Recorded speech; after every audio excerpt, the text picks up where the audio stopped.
그거에 대해서 이제 와서 하기도 싫은 걸 시켜놓고 이제 와서 자기한테 다 뒤집어 씌우려고 하니 또 정권의 또 여러 가지 권력의 무서움을 알거나 아니면 그걸 떠나서 그냥 분통스러우니까 예, 자신의 명예에 먹칠을 가는 걸 두고 보지 못하니까 그런 행동을 하지 않았을까, 안타까운 선택을 하지 않았을까. 그렇기 때문에 네. 거기에 남았던 그 유서에는 윤석열 총장한테도 미안하다는 얘기를 했었고 그렇죠. 또 가족 좀 잘 봐달라는 그런 그렇죠. 안타까운 말까지 남긴 거 아니겠습니까? 내 스마트폰은 초기화하지 말아달라. 그렇죠. 예. 그게 굉장히 중요한 부분이죠. 그 안에 내 모든 진실이 담겨져 있다. 그게 지금 해제됐으니 정권은 벌벌 떨 수뿐이 없습니다. 그렇습니다. 결국 지금 아이폰이 당금 해제를 해가지고 분석을 하고 있다라고 저희가 이미 말씀드린 바가 있는데 여기에 대해서 많은 언론들 그리고 심지어 우리 진영 내에서도 많은 이들이 의혹의 눈초리를 보내왔습니다. 그거 정말 뚫린 거 맞느냐? 믿을 수가 없다. 왜냐면은 어디서는 포렌식을 할 수 없다고 어디서는 포렌식을 하고 있다고 하고 서로 말이 제각각이었지 않습니까? 라는 말이 있었어요. 저희가 늘 말씀드리지만 아이폰이 보안성이 못 뛰어나다는 말은 그동안 있었습니다만은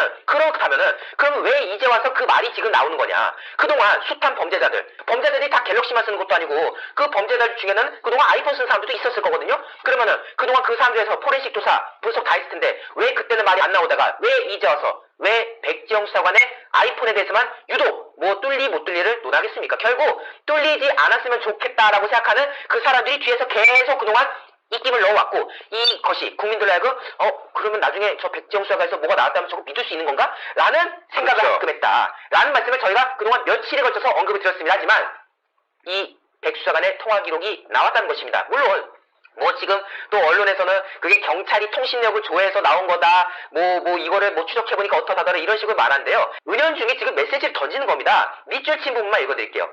대통령 민정수석실 핵심 관계자들과 수차례 통화한 기록이 남아있는 것으로 확인됐다. 일반적으로 통신사에서 기록을 받았다고 하면은 기록을 이제 따왔다고 하면은 물론 기록 따오는 저 했겠죠. 그걸 기본으로 깔고 하는 건데 만약에 그걸 가지고 지금 이게 내용이 나온 거라면은 그냥 관계자들과 통화한 기록이 있다.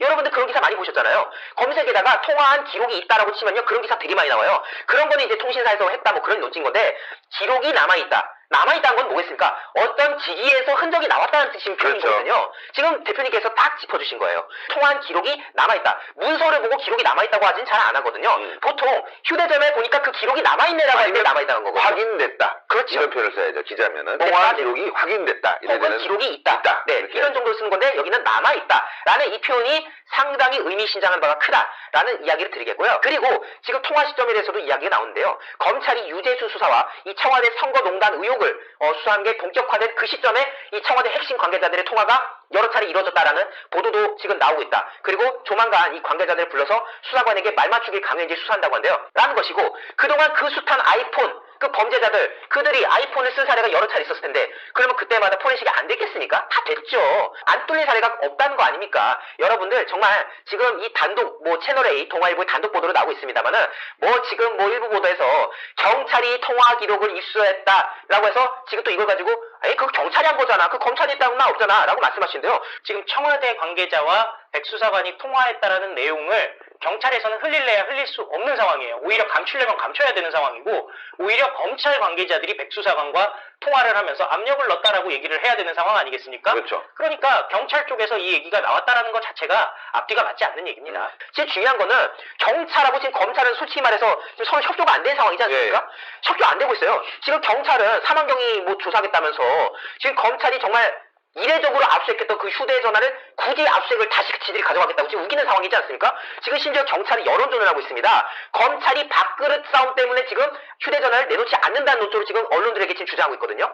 지금 그만큼 경찰과 검찰이 대립관계인 상황인 건데 일부 반대의 목소리 내는 분들은 경찰이 한 거다. 검찰은 아무것도 아는 게 없다. 라는 말을 하지만 그러면 그 와중에 무슨 경찰한테서 뭐 협조받는 것도 아니고 검찰이 어떻게 말맞추기 정황을 핵심 관계자로부터 소환해서 조사할 생각을 했겠습니까? 결국 그러다가 나중에 청와대 핵심 관계자라든가 혹은 경찰 관계자라든가 이런 사람들 불렀을 때 자 이거 뭐냐? 라고 말할 때 이 사람들이 어버버할 수밖에 없는 상황이거든요. 그렇죠. 그렇기 때문에 여러분들 너무 그 아이폰에 대해서 걱정하지 마시고요. 시간이 네. 답이니까요. 조금만 보시죠. 네.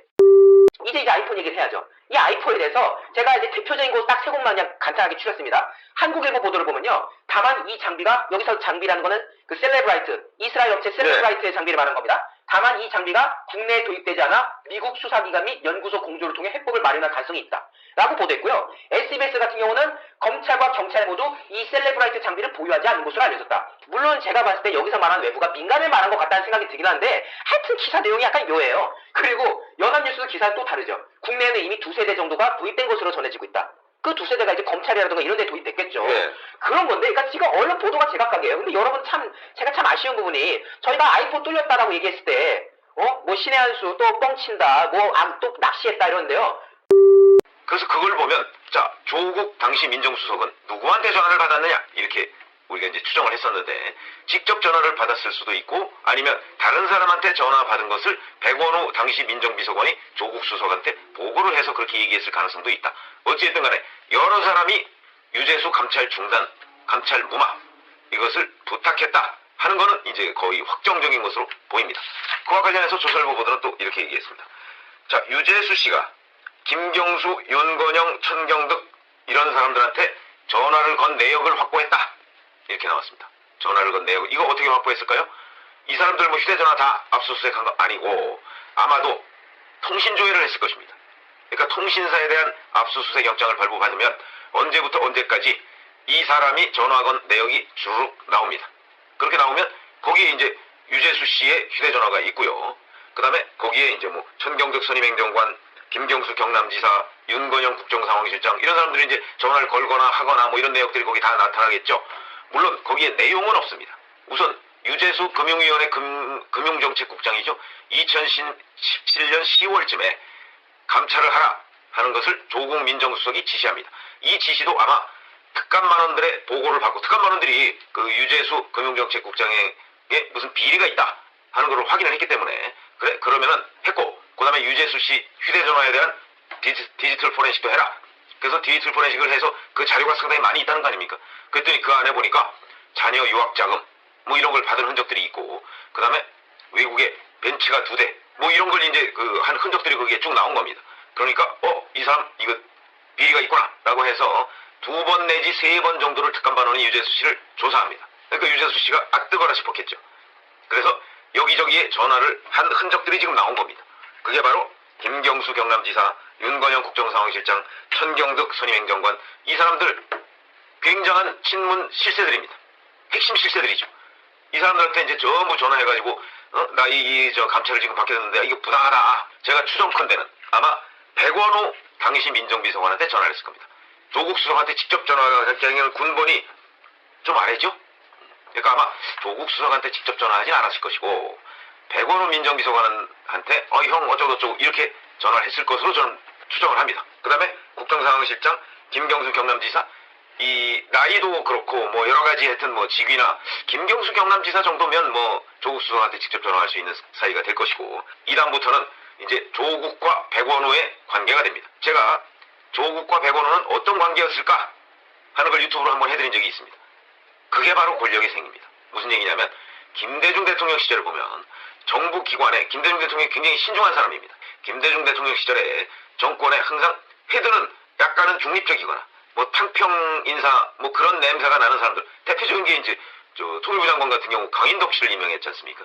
그러니까 조국과 백원우의 관계는 백원우 민정비서관이 실질적인 민정수석이고 조국 민정수석은 얼굴 마담격이었을 것이다. 제 추정이죠. 이게 바로 권력의 생리다. 그러니까 실질적으로 백원우 전 민정비서관, 당시 민정비서관이 뭐 대외적으로 할 일이 있으면 조국 수석한테 이거 이렇게 해주세요라고 하면 조국 수석이 거절 못합니다. 대외적으로는 민정수석이라는 이름으로 나가지만 그 실질적인 작동 원리는 백원우 민정비서관이었을 것이다. 그러니까 이런 경우도 백원우 민정비서관이 자 친문 실세들인 이 사람들로부터 이렇게 전화가 왔습니다라고 얘기하면 조국 민정수석이 거절하지 못했을 것이다. 그러나 법률적인 책임, 대외적인 책임은 조국 민정수석이 져야 한다. 검찰에서 백원우, 박영철, 이인걸 다 불렀습니다. 그런데 이인걸 특감반장은 천경득 선임행정관한테 부탁을 받았다고 했죠. 그러니까 아마 박형철 비서관을 통해서 조국 수석한테 보고가 됐을 것이고 그 다음에 김경수 지사나 윤건영 실장은 아마 백원우 비서관한테 전화했을 테니까 백원우 비서관을 통해서 조국 수석한테 보고가 됐을 것이고 그래서 이제 조국 수석이 결정을 했을 텐데 그러면 이제 자 나머지 사람들은 다 불러서 전부 조국 수석한테 밀었습니다. 이렇게 얘기를 할 가능성도 있죠. 근데 김태우 전 특감반원이 얘기했듯이 조국 수석 우위는 임종석 당시 비서실장과 문재인 대통령밖에 없습니다.